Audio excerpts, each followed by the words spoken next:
तर मित्रांनो, मी आता खेडच्या साईडवर आलेलो आहे आणि खेडच्या साईडचं जे आपलं बांधकाम आहे ते बांधकाम आता लेंटर लेवलला आलेलं आहे आणि इथे सेंटरिंगचं आपलं जे काम आहे ते आता चालू होणार आहे.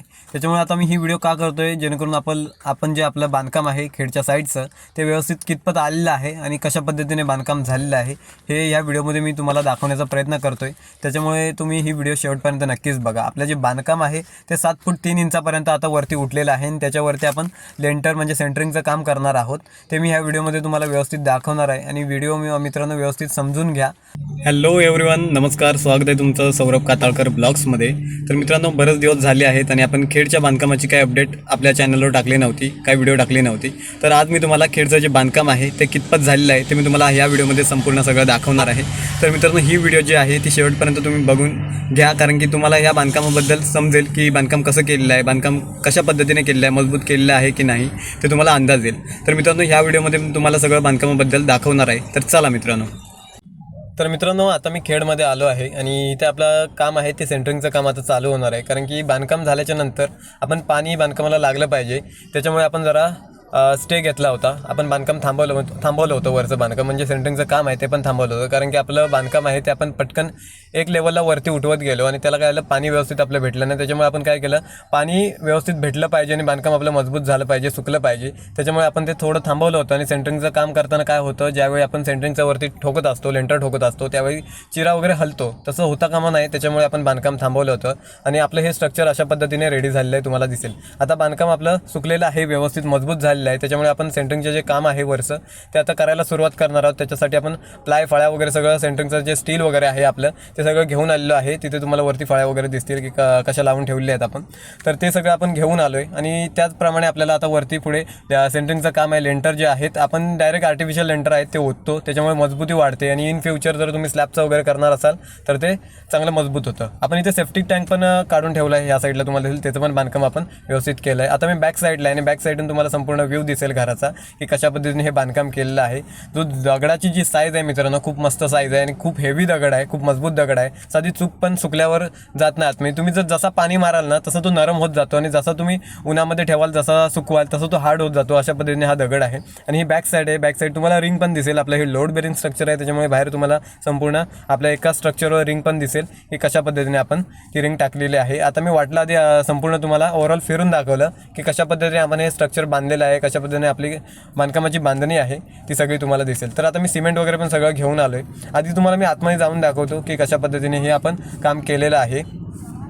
तर आधी मी समोरच्या पोस्टमध्ये आहे, समोरची जी गॅलरी आहे त्या गॅलरीमध्ये आहे आणि आपण भराव पण सगळा विकत वगैरे बाहेरून आणला होता. इथे भरावाची काही आपल्याला सुविधा नव्हती, त्याच्यामुळे भराव पण आपण बाहेरून डम्पिंग करून आणला होता आणि इथे आता टाकलेला आहे. तर हे गॅलरीमधून आता मी आतमध्ये जातो आहे, पण आधी संपूर्ण तुम्हाला पुढे दिसेल की कशा पद्धतीने विंडो वगैरे दिलेले आहेत. समोरचा दरवाजा पण तुम्हाला मित्रांनो व्यवस्थित दिसण्यात येईल. हा समोरचा दरवाजा जो आहे तो 6 फूट 10 इंच आपण ठेवणार आहोत आणि त्याच साईडला त्याच बाजूला आपल्याला विंडो पण मिळून जाते. आता मी हॉलमध्ये आलेलो आहे आणि हॉलमध्ये आपण इथे सगळं सेंटरिंगचे सामान आहे, आपले प्लाय, फळ्या वगैरे त्या ठेवलेल्या आहेत. हॉलला 2 विंडो ठेवलेल्या आहेत, एक 5x4 आणि 4x4चे असे 2 विंडो आपण ठेवलेल्या आहेत आणि तो मेन डोर तुम्हाला लाकडी दिसून येतील. तर हॉलचा जो स्ट्रक्चर आहे तो अशा पद्धतीने आपण बसवलेला आहे. हॉल आणि तो आपला साईडचा जो रूम आहे त्यालाच अटॅच, तो सेम लेंथला आहेत, म्हणजे सेम साईजला आहेत. आता मी हॉलमधून पहिलं रूममध्ये जातो, त्याच्यानंतर तुम्हाला बाकीचे जे पार्टिशन आपण पाडलेले आहेत कशा पद्धतीने पाडलेले आहेत ते पण तुम्हाला मी व्यवस्थित दाखवणार आहे. हॉलमधून जो आपल्याला रूममध्ये जायला डोअर भेटतोय आणि इथून आता डायरेक्ट आपण इंटर रूममध्ये होणार आणि रूममध्ये आपण 3 विंडो ठेवलेल्या आहेत. 4x4च्या 3 विंडो आपल्याला ठेवलेल्या दिसून येतील. समोर फ्रंटला एक आहे आणि जे लेफ्ट साईड आहे, लेफ्ट साईडला आपण 2 विंडो ठेवलेल्या आहेत. आणि हॉलच्या जेमतेम मिळत्या जुळत्या साईजलाच आपण हा रूम ठेवला आहे, बेडरूम ठेवला आहे. ह्याचे इन फ्युचर आपण 2 रूम पाडू शकतो. आता 1 BHK आहे ते आपण 2 BHK करू शकतो. त्याप्रमाणे आपण याची ॲडजस्टमेंट करून ठेवलेली आहे. तर तुम्हाला हे व्यवस्थित सगळं दिसून येईल की कशा पद्धतीने आपण केलं. आणि ह्या रूमला आहे तो टॉयलेट बाथरूम अटॅचच आहे. आता तुम्हाला इथे मी जवळ जाऊन दाखवतो की या रूममधूनच याला एंट्री आपण इथे दिलेली आहे आणि इथे आपल्याला अटॅच टॉयलेट बाथरूम आपण इथे केलेलं आहे. या साईडला लोअर्स तुम्हाला एक विंडो दिसेल बाथरूमची. तर हे बांधकाम जे आहे व्यवस्थित आणि मजबूत बांधकाम चाललेलं आहे. तुम्हाला समोरून म्हणजे व्हिडिओमध्ये समोरून व्यवस्थित दिसून येईल की कशा पद्धतीने आपण बांधकाम केलेलं आहे. तर आता मी बाथरूममधून बाहेर जातो आणि रूममध्ये परत व्यवस्थित तुम्हाला येऊन दाखवतो की कशा पद्धतीने आपण हे बांधकाम केलेलं आहे, बांधकामाची काय क्वालिटी आहे आपल्या. तर ह्या व्हिडिओमध्ये तुम्हाला संपूर्ण दिसून येईल आणि फटाफट आपण हे बांधकाम केलेलं आहे आणि किती मजबूत झालेलं आहे. तुम्हाला दगडाची साईज तर मित्रांनो 6 रेग्युलर दगडाची साईज 6 असते, पण ह्या दगडाची जी साईज आहे ती 7 आहे. प्लास्टर वगैरे करून हे थप्पीच्या साईजला येणार आहे दगड, त्याच्यामुळे याची मजबूती अजून वाढणार आहे. तर आता रूममधून मी बाहेर जातो आणि बाहेर गेल्याच्यानंतर तुम्हाला व्यवस्थित किचनचा जो एरिया आहे तो मी तुम्हाला व्यवस्थित दाखवतो आणि किचनमध्ये कशा काय विंडो ठेवलेल्या आहेत, कसं काय डोर ठेवलेला आहे, जो आपला एल टाईप जो किचन आहे तो कशा पद्धतीने आपण करणार आहोत ते पण तुम्हाला सगळं इथे दाखवतो. तर आता मी किचनमध्ये एंटर झालेलं आहे आणि किचनमध्ये आपण 2 विंडो ठेवलेल्या आहेत. एक बॅक साईडला आणि एक राईट साईडला आपण 2 विंडो ठेवलेल्या आहेत आणि अशा पद्धतीने ह्याची जी मांडणी आहे ती आपण केलेली आहे. आणि त्या साईडला तुम्हाला बाहेर जाण्यासाठी एक दरवाजा भेटतो आणि ह्याला रेग्युलर टॉयलेट बाथरूम आपण अटॅच केलेलं आहे, जेणेकरून बाहेरून डायरेक्ट यूज करता येईल आणि बाहेरून तुम्हाला व्ह्यू इथून बघता येईल की कशा पद्धतीने आपण दिलेलं आहे. तर हे सगळं तुम्हाला बांधकाम आहे ते आपण कशा पद्धतीने केलेलं आहे तुम्हाला संपूर्ण दिसून येईल. आणि इथून आता मी हे जे रेग्युलर टॉयलेट आहे, टॉयलेट बाथरूम आहे अटॅच, तर इथे जाऊन दाखवतो. आणि इथे विंडो वगैरे आपण ठेवलेले आहे. आणि बांधकाम जे आहे आपला बांधकाम आहे मित्रांनो ते कोडी आहे. कोडी असल्यामुळे आपली जी जागा आहे ती वाचते. आणि थप्पीमध्ये काय होतं, थप्पीमध्ये बांधकाम आहे ते जागा खातं, कोडीमध्ये असं काय होत नाही. रेग्युलर आपण जशी साईज ठेवू त्या पद्धतीने ते होतं. तर आता मी परत बाहेर जातोय आणि तुम्हाला सगळं संपूर्ण दाखवतो की हॉलमध्ये आता मी आहे. आता परत मी सगळं तुम्हाला दाखवल्याच्या नंतर हॉलमध्ये आलो आणि हॉलमधून तुम्हाला सगळं दिसेल की आता आपण सेंटरिंगचं काम करणार आहोत, त्याच्यामुळे ते प्लाय वगैरे आपण सगळं आणून घेतलं आहे. आणि हे आपलं रूम बीम सगळं तुम्हाला व्यवस्थित आपण दाखवलं की कशा पद्धतीने आपण बसवलं. आता मी दुकानात जाऊन पहिलं लेंटर वगैरे घेऊन आले. ही जी आपले लेंटरची साईज आहे ती 2.5 इंच आहे, 2.5x7 अशी साईज आहे. तर हाताबरोबर मी इथे सिमेंट पण घेऊन आलो, 15 बॅग आपण सिमेंट इथे आणलेलं आहे. तर श्री जंगरोधक आपण सिमेंट आणलं आहे. ह्याचा जो परफॉर्मन्स आहे तो पण खतरनाक आहे. ह्याचा जो माल वगैरे आहे तो कडक होतो, रेग्युलर जे आपले डालमिया अल्ट्राटेक आहेत त्यांच्यासारखंच होतं. पण तुम्हाला हे बांधकाम पण दिसेल, बांधकाम एक नंबर आहे. आता तुम्हाला सांगतो एक चूक पण नाही जाणार. जर प्लॅस्टर केलात ह्या सिमेंटने, व्यवस्थित जर रेशो वापरलात, व्यवस्थित जर प्रमाण वापरलात तर चूक पण आतमध्ये जाऊ शकत नाही. असं हे माल होतं, कडक होतं या सिमेंटमुळे. तर तुम्हाला आधी घर बाहेरून संपूर्ण दिसेल की कशा पद्धतीने आपण त्याची मांडणी केलेली आहे, कशा पद्धतीने आपण त्याची आखणी केलेली आहे. तर लेंटर पण आपण आणलेले आहेत, लेंटर आणले आहेत, परत सिमेंट वगैरे सगळं आणून ठेवले, पाण्याची पण आपण व्यवस्था संपूर्ण केलेली आहे.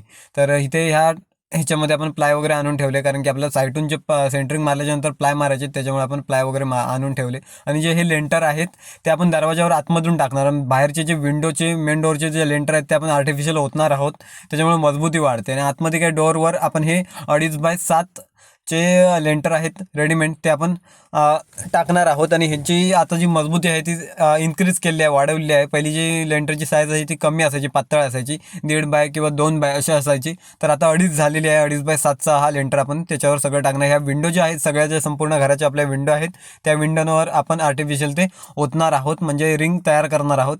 आणि ते म्हणजे मुंडे वगैरे आपण उभे करायला जे खांबे आहेत ते पण तोडून घेतलेत आणि ते पण आपल्याला व्यवस्थित खाली लावावे लागतात. त्याच्यानंतरच आपण वरती ते रिंग होतं. ते नाही लावलं तर काय होतं, माल सगळं कॉन्क्रीटचं माल आहे ते खाली येतं. ते तसं नको व्हायला, त्याच्यामुळे आपण ते मुंड्या वगैरे सगळे आणलेले आहेत. तिथे प्लाय वगैरे सगळे आपण ठेवून व्यवस्थित आपली जी तयारी आहे आपले सेंटरिंगचं काम करण्याची ते आपण करतोय. तर मित्रांनो अशा पद्धतीने आपण जे आपलं खेडचं बांधकाम आहे ते अशा पद्धतीने उठवलेलं आहे, वरती उचललेलं आहे, बांधकाम केलेलं आहे. तर तुम्हाला मी ह्या व्हिडिओमध्ये दाखवलेलं आहे की बांधकाम कशा पद्धतीने आपण केलं आहे, काय पद्धत आहे बांधकाम करण्याची. आणि बांधकाम एक नंबर झालं आहे आणि मजबूत झालं आहे.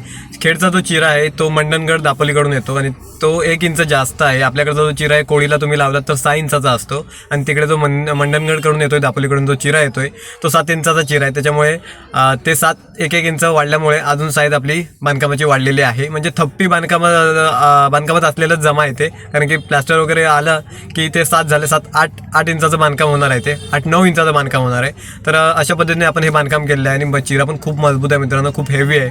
त्याच्यामुळे बांधकाम पण आपलं मजबूत झालेलं आहे आणि तुम्हाला मी दाखवलं आहे की कशा पद्धतीने आपण हे बांधकाम केलं आहे.